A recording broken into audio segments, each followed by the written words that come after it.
Bonsoir chers auditeurs et chères auditrices de notre web radio R212, Bargak Larbi, en sa qualité de chroniqueur invité, partage son avis et sa réflexion avec vous dans cet article intitulé Dans la rivalité Maroc-Algérie, quand il y en a plus, il y en a toujours encore. Le voici en podcast pour vous. Bargak Larbi entame son analyse en revenant sur un événement marquant dans le monde du football africain ainsi.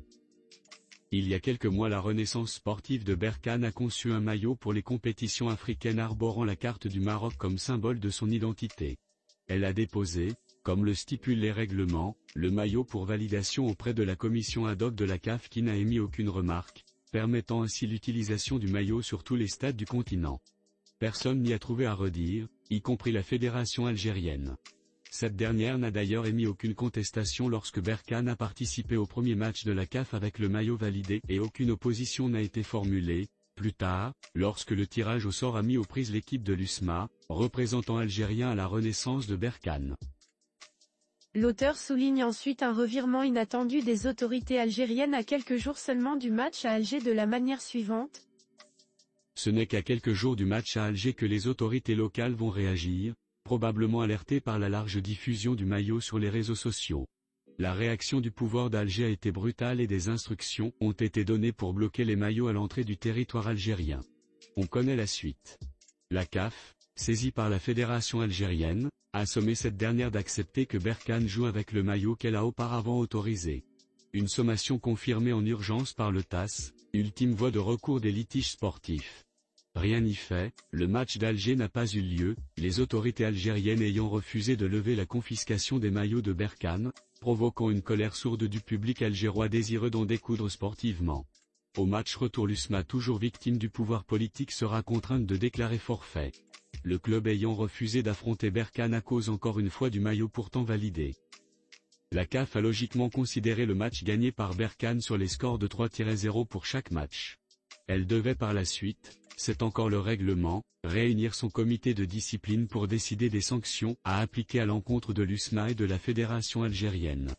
Des sanctions à la fois sportives, suspension du club des prochaines compétitions africaines et pécuniaires pour le manque à gagner les droits de diffusion télé et ceux des annonceurs.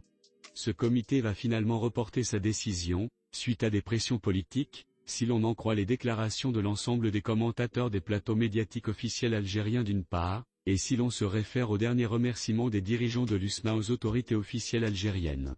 La diplomatie algérienne s'est démenée pour faire pression sur son homologue sud-africaine pour ce report.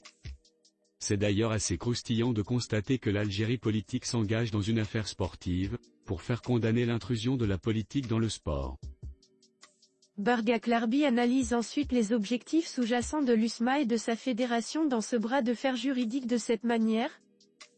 C'était avant tout pour gagner du temps et engager une nouvelle procédure devant le TAS. C'est l'USMA soutenu par sa fédération, c'est logique, qui va engager cette procédure avec les objectifs suivants. Faire annuler l'autorisation accordée à Berkane de porter le maillot, contenant la carte du Maroc, validée au préalable par la CAF. Annuler le résultat des deux matchs contre Berkane. Proclamer l'USMA vainqueur de ces deux matchs, faire rejouer la finale remportée par le Zamalek. L'auteur met en évidence un point crucial ainsi. Les frais de cette procédure ont été pris en charge par le gouvernement algérien qui s'est également occupé de choisir les cabinets d'avocats en charge de l'affaire. C'est une information puisée dans les médias officiels algériens. Ils en tirent un motif de fierté entérinant la posture de l'Algérie qui se veut et s'autoproclame puissance régionale influente. Le TAS vient de rendre son verdict et, il faut savoir être bon perdant, c'est une victoire algérienne, on verra en quoi. Est-ce une défaite marocaine? C'est plus compliqué que ça. D'abord, la tentative de modifier les résultats et de sanctionner le club marocain a échoué. La qualification de Berkane est confirmée et les résultats entérinés, c'est pour ça que ce n'est pas forcément une défaite. En revanche, le TAS a estimé que la décision d'autoriser le maillot de Berkane avec la carte du Maroc contrevenait aux propres règles de la CAF. C'est pour ça que c'est une victoire partielle, non pas pour l'USMA mais pour ceux qui ont sorti ce dossier de son contexte sportif. Une question reste posée. Quid de la saison en cours? Berkane, qui a déjà fait valider son maillot, avec la même carte, sera-t-il autorisé à le porter?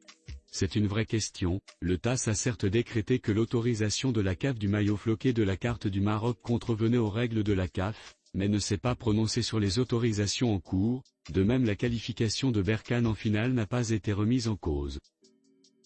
Notre chroniqueur invité insiste sur un élément stratégique du procès en disant: D'abord, la tentative de modifier les résultats et de sanctionner le club marocain a échoué. La qualification de Berkane est confirmée et les résultats entérinés, c'est pour ça que ce n'est pas forcément une défaite. En revanche, le TAS a estimé que la décision d'autoriser le maillot de Berkane avec la carte du Maroc contrevenait aux propres règles de la CAF. C'est pour ça que c'est une victoire partielle, non pas pour l'USMA mais pour ceux qui ont sorti ce dossier de son contexte sportif. Une question reste posée. Quid de la saison en cours? Berkane, qui a déjà fait valider son maillot, avec la même carte, sera-t-il autorisé à le porter? C'est une vraie question. Le TAS a certes décrété que l'autorisation de la CAF du maillot floqué de la carte du Maroc contrevenait aux règles de la CAF, mais ne s'est pas prononcé sur les autorisations en cours, de même la qualification de Berkane en finale n'a pas été remise en cause. C'est ce qu'il s'est passé devant le TAS. Les avocats en charge de la partie algérienne ont piégé la partie adverse, c'est-à-dire la CAF. Berkane a vite été disculpé de toute fraude, par le déroulé des questions. En effet, la première, est-ce que la carte en question représente le Maroc, a été déterminante? L'auteur souligne que cette approche a joué un rôle déterminant dans la décision du TAS ainsi. La CAF, mal préparée, n'a pas eu la bonne réponse. Elle aurait dû rétorquer, est une question politique ou sportive? Et dans la foulée dire que si c'est sur le plan sportif, oui, cette carte représente tout le périmètre couvert par la Fédération royale marocaine de football au sein de la CAF.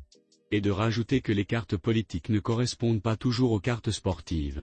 La Grande-Bretagne dispose d'un siège à l'ONU et de 4 sièges à la FIFA, Angleterre, Pays de Galles, Écosse et Irlande. Inutile d'épiloguer, le match n'est pas terminé. L'Algérie compte jouer les prolongations et réclamer des indemnités en faveur de l'USMA. Il faut calmer les supporters auxquels a été promis une victoire sportive et profiter d'une fenêtre ouverte par cette décision.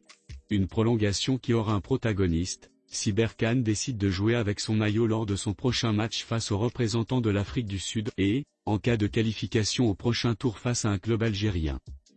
Il y en aura forcément un. Le tirage au sort nous a offert un derby algéro-algérien. Pour le moment, le club marocain n'a pas le choix, à moins d'une instruction de la CAF. Le maillot validé comporte la carte du Maroc et les décisions judiciaires ou arbitrales ne sont pas rétroactives. L'auteur conclut son article en ces termes. Le Maroc a choisi la voie libérale, un choix risqué qui oblige les entreprises marocaines à se confronter à la concurrence et à souffrir de la compétition. Elle a permis à nos entreprises de gagner en productivité et en compétences. Il croit en l'ouverture économique et la coopération sud-sud comme levier de développement. Il ne croit pas en l'aide qui nourrit la dépendance. Il a dupliqué ce modèle dans sa politique sportive, en football en tout cas. Alors que les 9 stades prévus pour la CAN sont en cours de travaux, il a mis à la disposition de pays amis 6 autres stades, aux normes, pour les matchs de leur sélection au titre des éliminatoires de la Coupe du Monde 2026. Le leadership qui en découle a probablement irrité les hommes au pouvoir en Algérie. Ils ont décidé de revenir en force, mais pas pour se mettre au service du football africain, mais pour le dominer. Leur conviction, née du système adopté en 1962, n'a pas évolué. Ils sont toujours convaincus que la compétition détruit de la richesse et qu'il faut la détruire avec tous les moyens, même les pires. Ceci explique cela. Cette fois, c'est au Maroc de ne pas tomber dans le piège. Les grands projets du pays nécessitent l'énergie de tous, une énergie positive et contagieuse. Le public marocain a bien rigolé de l'hystérie provoquée par une carte. Il sait que ce n'est pas une question de principe. Personne n'a réagi à la signature de cette même carte par l'ancien ambassadeur des États-Unis unis. Il faut certes attendre la réaction de la CAF et s'en tenir, parce qu'avec le pays voisin, quand il y en a plus, il y en a toujours encore. Chers auditeurs de la web radio R212, merci d'avoir été à l'écoute de ce podcast et de partager avec nous ce moment d'échange et de découverte. Votre présence et votre fidélité sont notre plus belle récompense.